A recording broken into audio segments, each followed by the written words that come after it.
Imagine walking into a room where almost nothing is asking for your attention. No noise, no visual pressure, just space. You don't think about it, but your body feels it.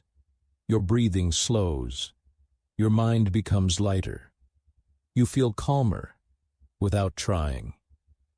Now think about another space. Clothes stacked on a chair. Objects covering the table.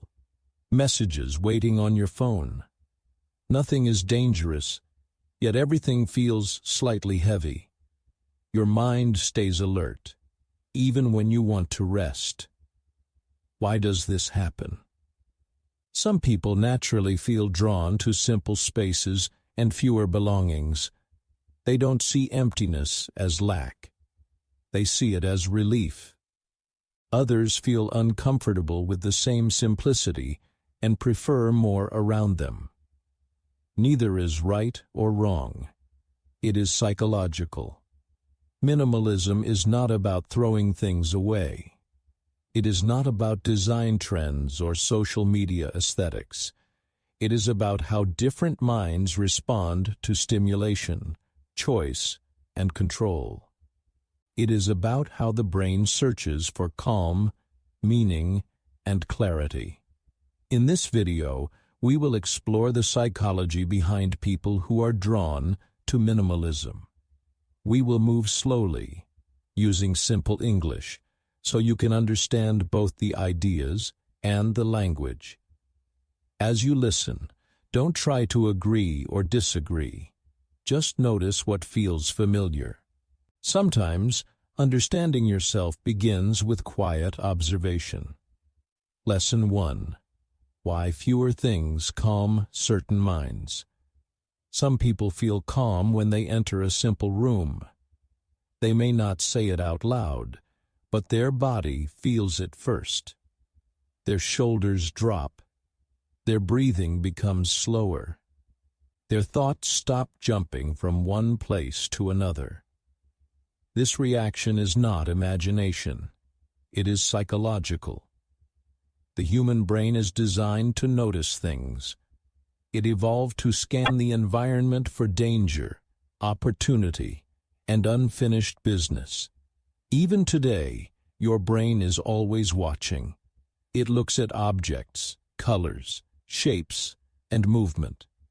It asks silent questions all the time. What is this? Do I need to act on it? Is this finished or unfinished? When a room is full of objects, the brain receives many small signals at once. None of them are dangerous, but together they create noise, mental noise. Each item becomes a tiny reminder of something to do, decide, or manage. A bag on the floor says, "Put me away." Old papers say, "Read me or throw me out." Unused items say, "Why do I still exist?" For some people, the brain can ignore these signals easily. Their mind is flexible. It can hold many open thoughts without stress. They feel comfortable surrounded by many things. But for other people, the brain reacts differently. These signals do not stay quiet. They stay active. The mind keeps returning to them again and again, even when the person is trying to relax. This creates a feeling of low-level anxiety, not panic, not fear, just a constant sense that something is unfinished. Minimalism becomes a solution here, not a style, not a rule, a solution.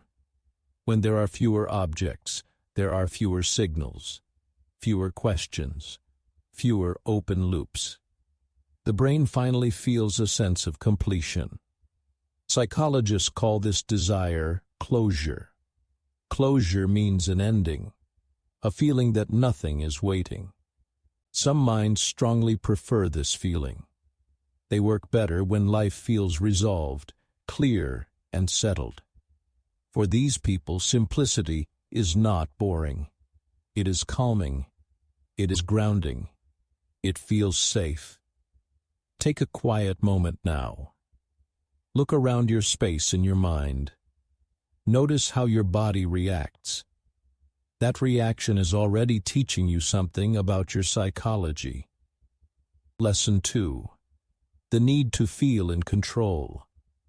There is a quiet feeling many minimalists share, even if they never talk about it.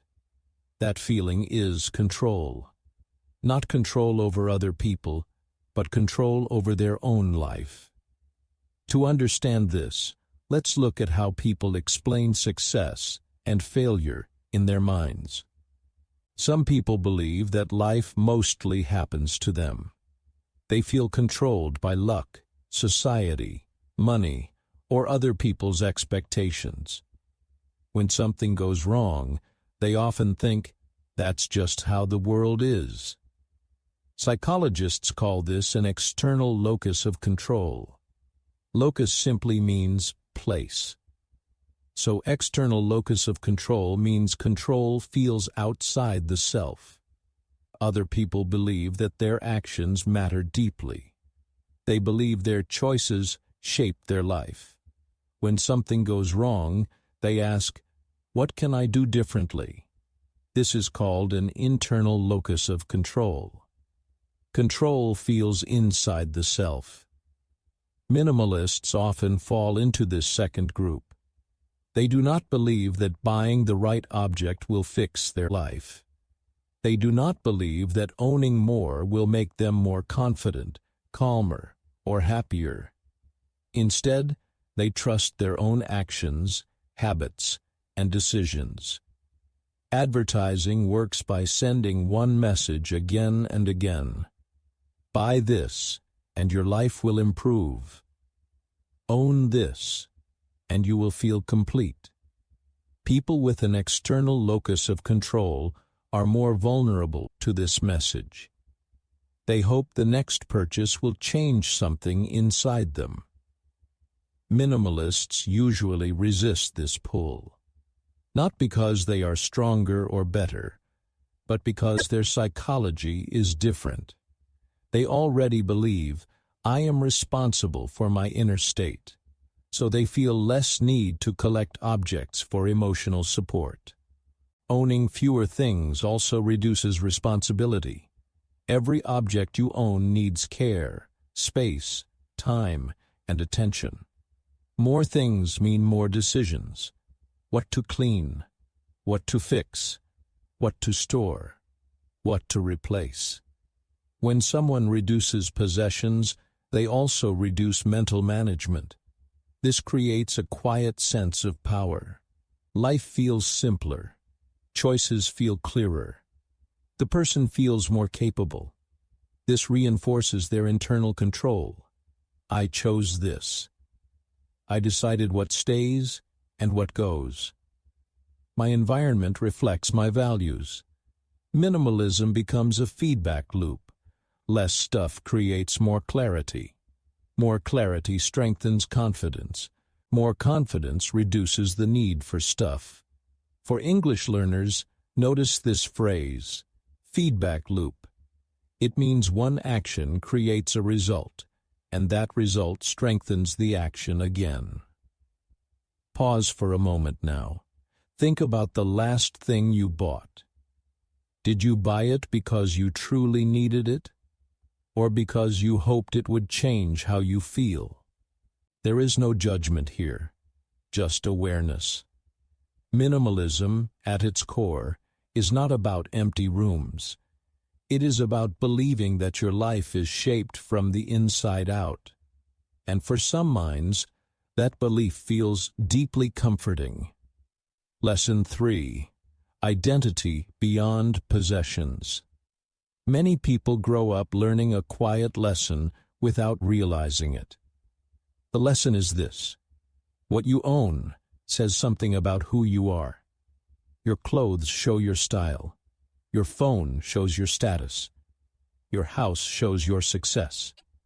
Society sends this message gently but constantly. Over time, the mind begins to connect identity with objects. Identity means the answer to the question, who am I? When objects become part of that answer, letting go of them can feel uncomfortable, even threatening. Minimalists often experience identity differently. They are less likely to ask, "What do I own?" and more likely to ask, "What do I do?" They define themselves through actions, values, and experiences rather than possessions. Psychologists call this lower materialism. Materialism means placing high importance on money and possessions for happiness and self-worth. Research shows that high materialism is often connected to insecurity, anxiety, and constant comparison with others. This does not mean materialistic people are bad. It simply means they are trying to meet emotional needs through objects. Minimalists usually meet those needs elsewhere. They may find meaning in learning, creating, traveling, helping others, or building relationships.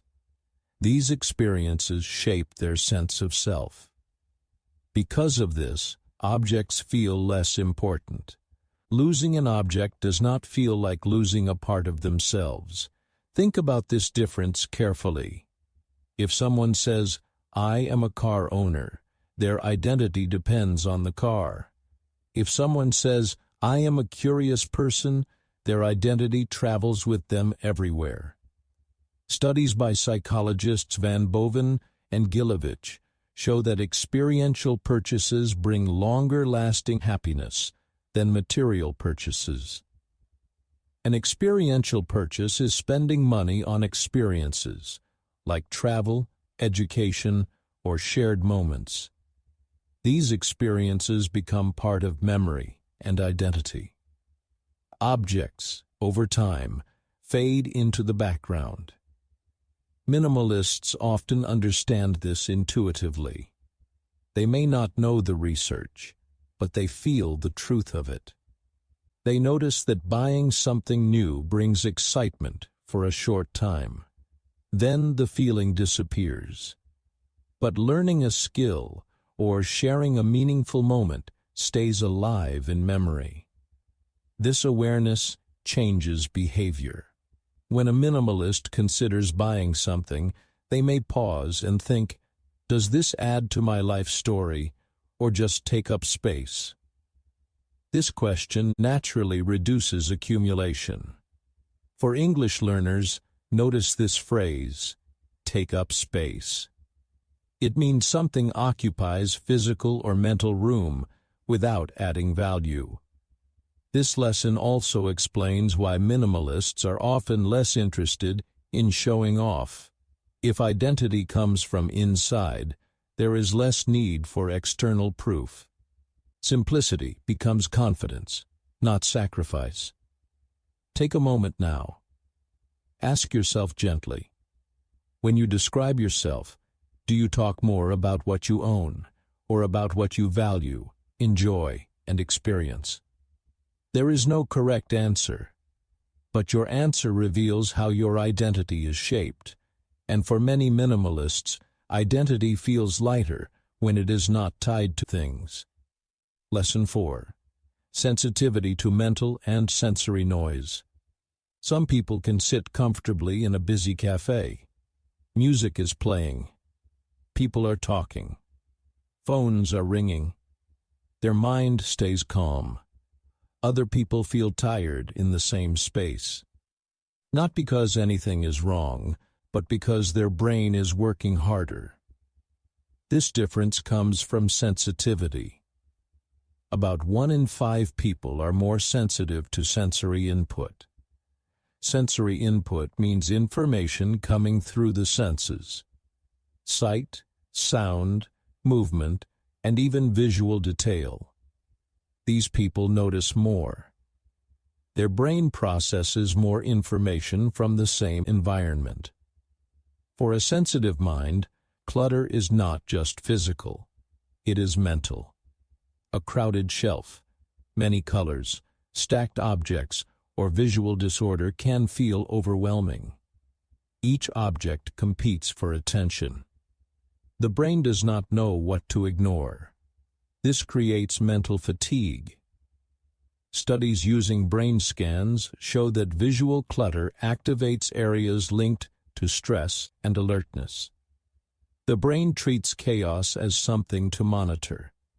Even when the person is safe, the nervous system stays slightly awake. Minimalists often fall into this sensitive group. They are not weak. They are not fragile. Their brain is simply more responsive to stimulation. When they reduce visual input, they reduce nervous system activation. A simple space helps the brain settle. This sensitivity often extends beyond physical belongings. Minimalists may prefer fewer commitments, simple routines, and quiet schedules. Too many plans, messages, or responsibilities create the same mental noise as a cluttered room. Notice how this connects. A clear desk supports clear thinking. A calm room supports calm emotions. A simple schedule supports mental focus. For English learners, notice the word overwhelming. It means something feels like too much to handle at once. Minimalism becomes a form of self-care for sensitive minds. It protects their energy. It allows them to function at their best. This also explains why minimalists may avoid constant social comparison. Social media, advertising, and crowded information spaces overload their attention. Reducing input is a way to preserve clarity. Pause here. Think about your own sensitivity. Do busy environments energize you or exhaust you? Neither response is wrong. It simply shows how your nervous system works. Minimalism, for some people, is not about having less. It is about feeling less overwhelmed. And when the mind feels safe and quiet, life feels more manageable. Lesson 5. Thinking beyond the present moment. Some people make decisions by asking a simple question. Do I want this right now? Other people ask a different question. How will this affect my future? This difference is psychological. It is about time perspective.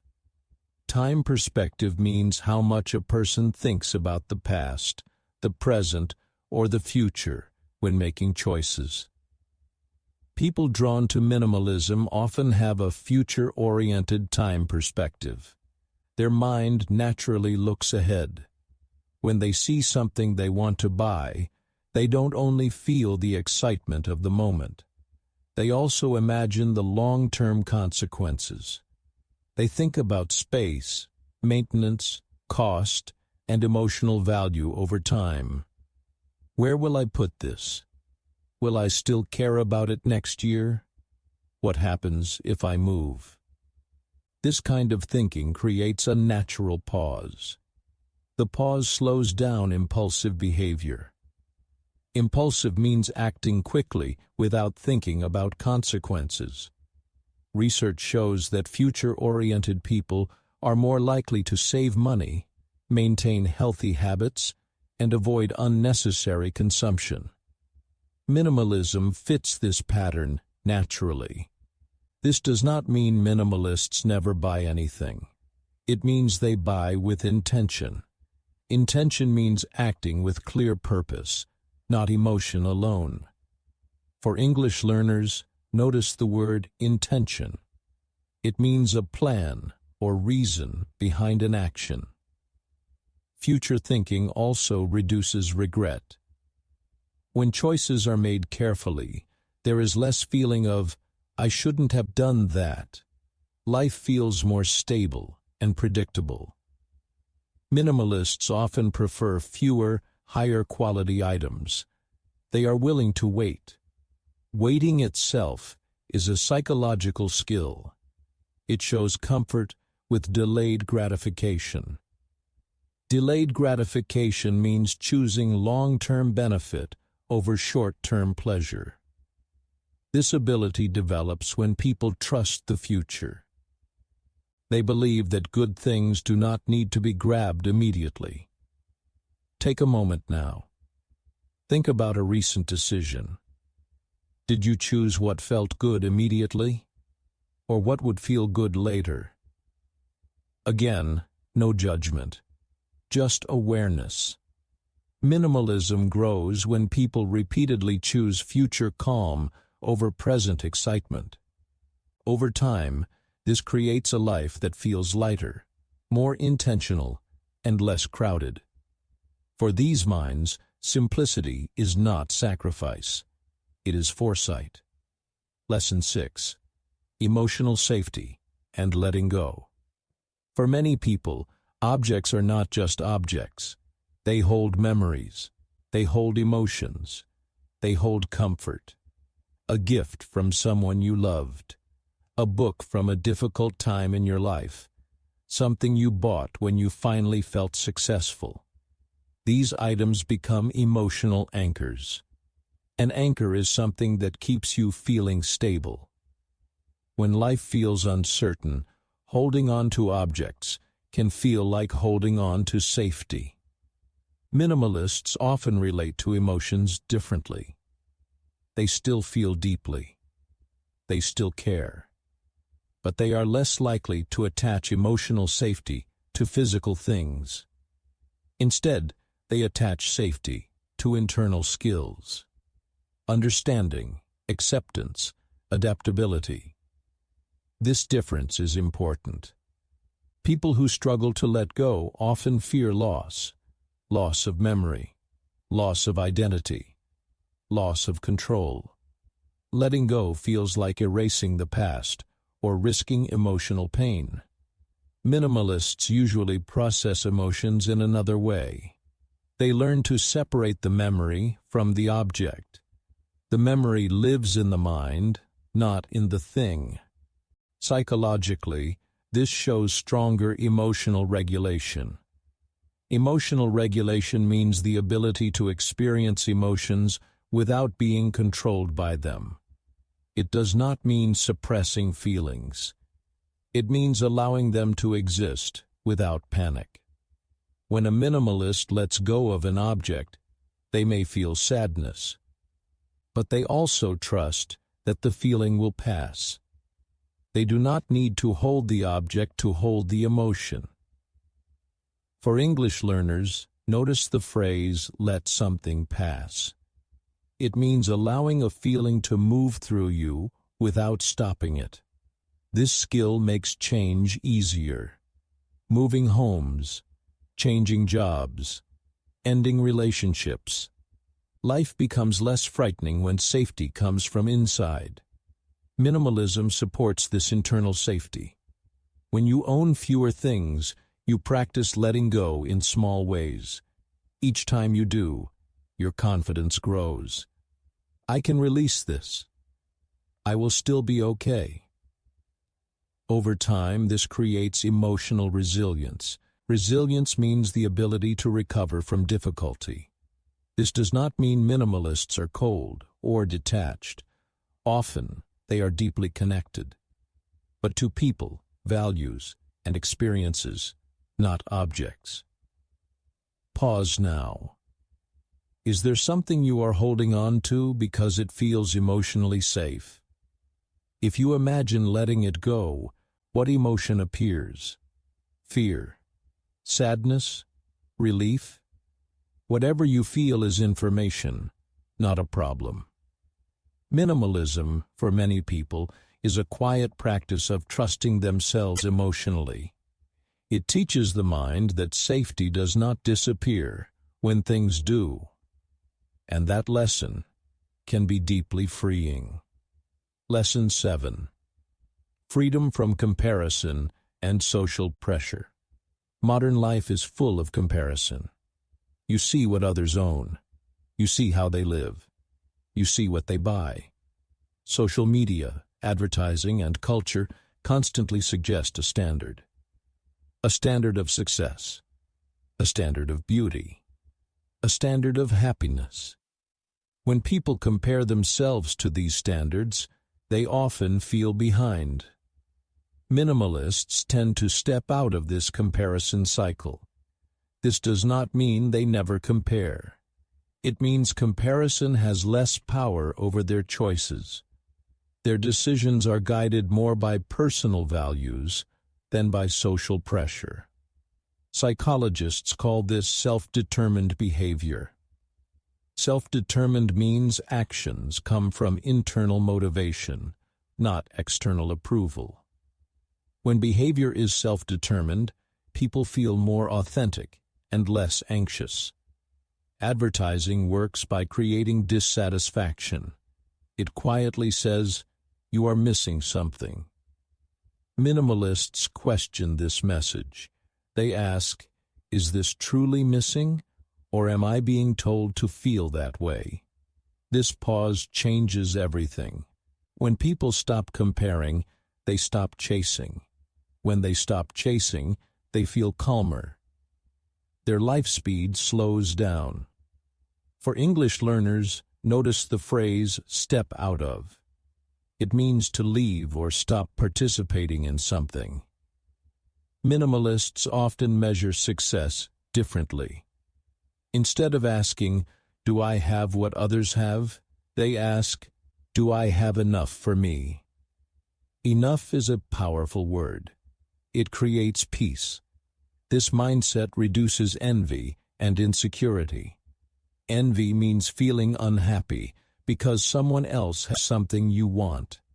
When you define your own standards, envy loses its strength. Minimalism also creates social freedom. When you are not trying to impress, you feel less pressure to perform. Your home does not need to look perfect. Your life does not need to appear successful. This freedom allows deeper relationships. Conversations become more honest. Connections become less competitive. Pause here. Think about the last time you compared yourself to someone else. How did it make you feel? Now imagine living with fewer comparisons, more calm, more acceptance. For many minimalists, this is the real reward. Not less stuff, but less pressure. And when pressure fades, clarity appears. Lesson 8. Trust in simplicity and self-sufficiency. There is a quiet trust inside many people who are drawn to minimalism. A trust that says, "I can manage with less." This trust is not about survival.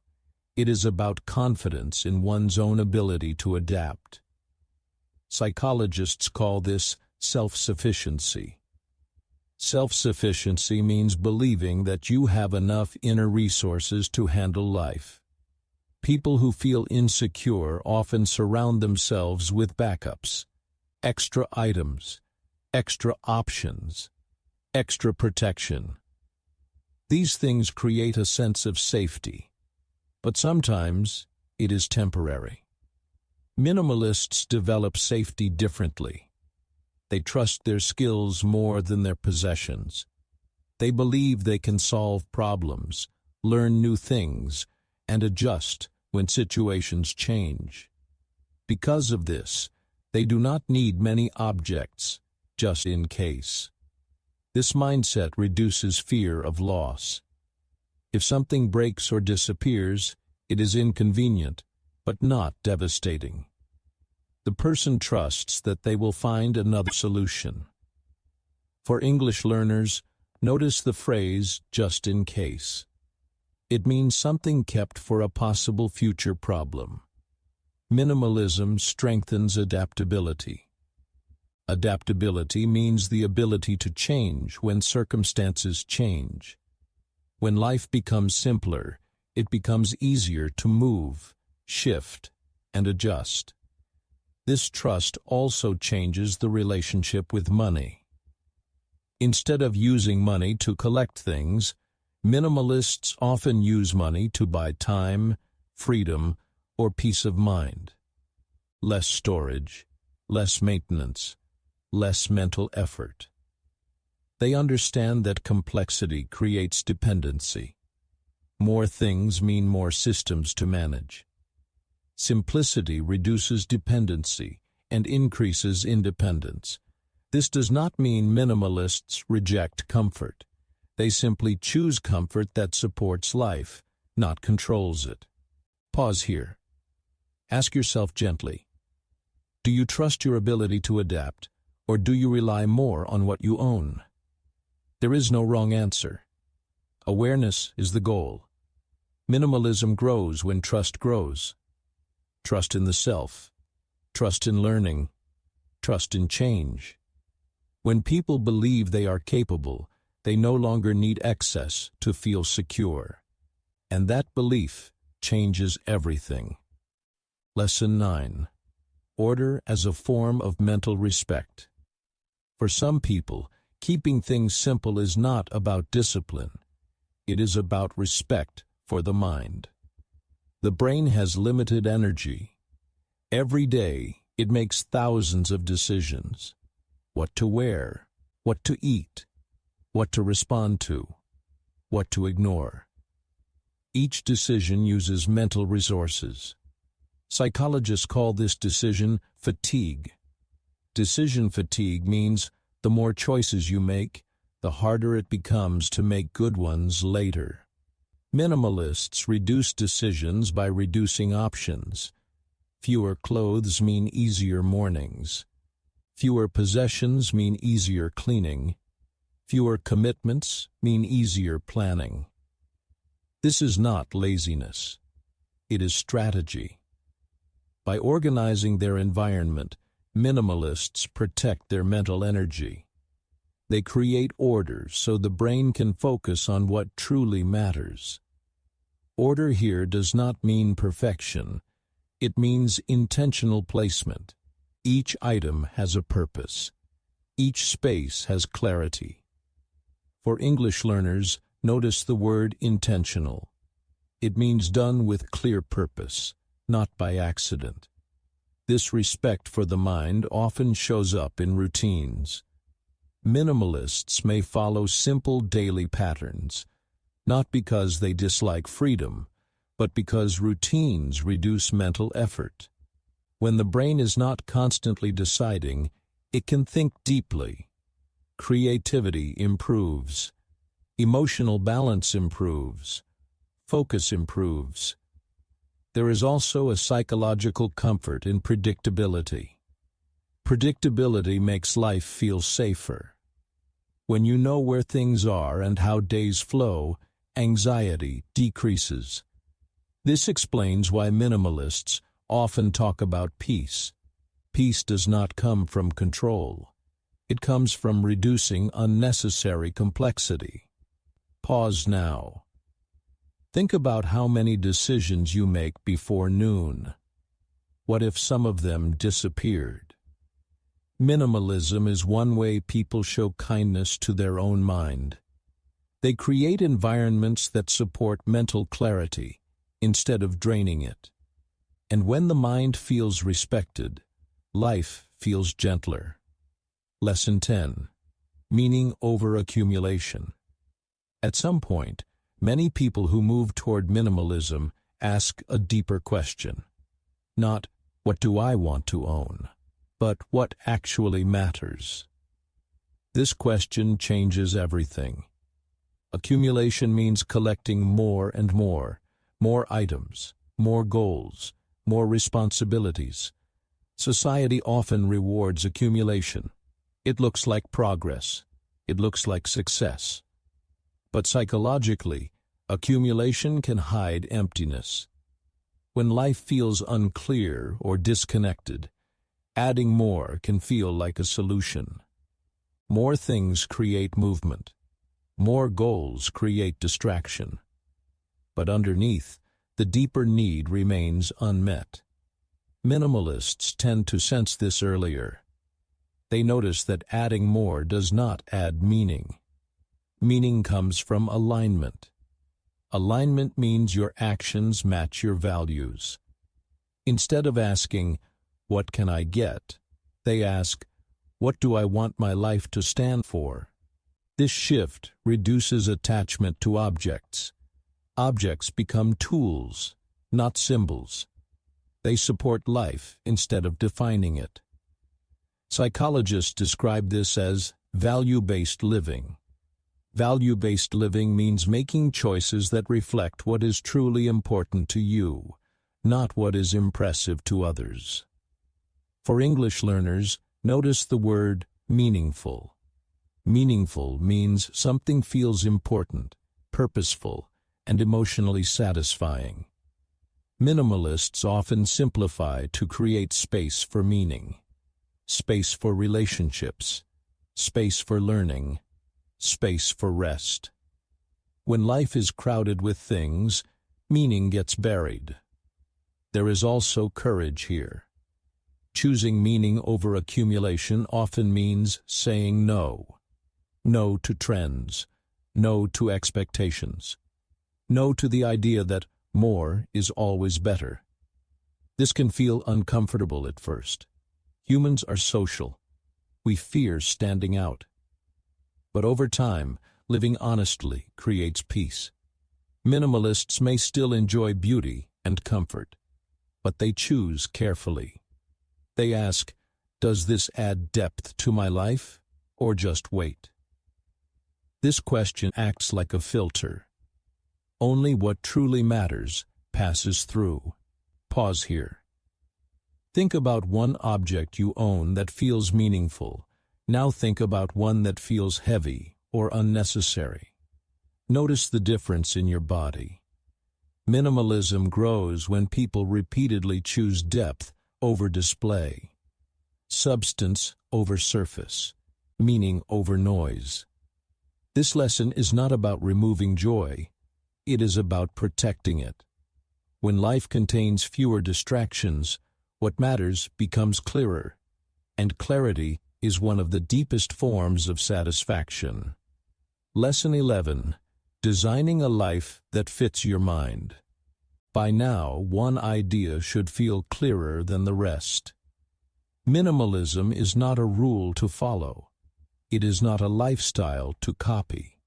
It is not a standard to reach. It is a response to how a particular mind works. Every mind has its own rhythm. Some minds feel energized by variety, movement, and abundance. Other minds feel calm through clarity, space, and simplicity. Neither way of living is superior. Problems begin only when a person lives in a way that conflicts with their inner nature. Psychological well-being comes from alignment. Alignment means your outer life supports your inner needs. Minimalists are often people who notice misalignment early. They feel discomfort when life becomes crowded with objects, obligations, and noise. Instead of pushing through that discomfort, they listen to it. They begin removing what feels unnecessary, not to impress anyone, but to function better. This process is deeply personal. Minimalism does not mean having the fewest things. It means having the right things. Things that serve a purpose, support values, and allow the mind to rest. What feels essential for one person may feel overwhelming for another. This is why copying someone else's lifestyle rarely works. You cannot borrow another person's nervous system. You cannot live well by following rules that ignore your psychology. Awareness is the real skill here. Awareness asks quiet questions. What gives me energy? What drains it? What feels supportive? What feels heavy? These answers change over time. That is natural. A life that fits you today may need adjustment tomorrow. Minimalism, at its core, is flexible. It adapts as you do. When people design their environment with awareness, life becomes gentler. Not easier in every way, but clearer. Decisions feel lighter. Attention becomes more focused. The mind spends less energy managing excess and more energy living. Minimalism, in this sense, is not about removal. It is about intention. Choosing what stays. Choosing what matters. Choosing what supports your mental and emotional health. Pause for a moment. Imagine a life that works with your psychology instead of against it. A life where your space, habits, and choices feel aligned with who you are. That possibility is available to everyone, not through strict rules, but through understanding. When you understand your mind, you stop forcing yourself into shapes that do not fit. And when life fits, even imperfectly, it feels more honest. That is the deeper lesson behind minimalism. Final message: simplicity is a psychological choice, not a rule. As we reach the end of this journey, take a quiet moment to notice how you feel. Not what you think, but what you feel. Minimalism is often misunderstood as a strict lifestyle or a set of rules. But psychology shows us something softer and deeper. Minimalism is not about owning less to become better. It is about understanding how your mind works and choosing what supports it. Some minds feel calm with open space. Some minds feel comforted by fullness. Neither is wrong. What matters is alignment. When your environment matches your inner needs. When there is alignment, life feels easier. Not perfect, but lighter. This is the space where English Mindshift exists. Not just to teach English words, but to help you shift how you think while you learn. Language becomes more meaningful when it is connected to awareness, psychology, and real human experience. Throughout this video, we explored why certain people are drawn to minimalism. We saw how the brain responds to clutter, how control and identity shape choices, how sensitivity and future thinking influence behavior, and how meaning grows when noise fades. These are not rules to follow. They are patterns to notice. If minimalism speaks to you, it may be because your mind values clarity, autonomy, and depth. If it does not, that is also important awareness. Understanding yourself is always more valuable than copying a lifestyle. On English Mindshift, learning English is not rushed. It happens slowly, through reflection, repetition, and understanding ideas that matter. When the mind is calm, learning becomes easier and more natural. You do not need to remove everything from your life. You only need to remove what creates unnecessary tension. Even small changes can create mental space, in your environment and in your thinking. Thank you for being here, learning thoughtfully, and listening deeply. Until next time, keep shifting your mind and your English, one quiet insight at a time.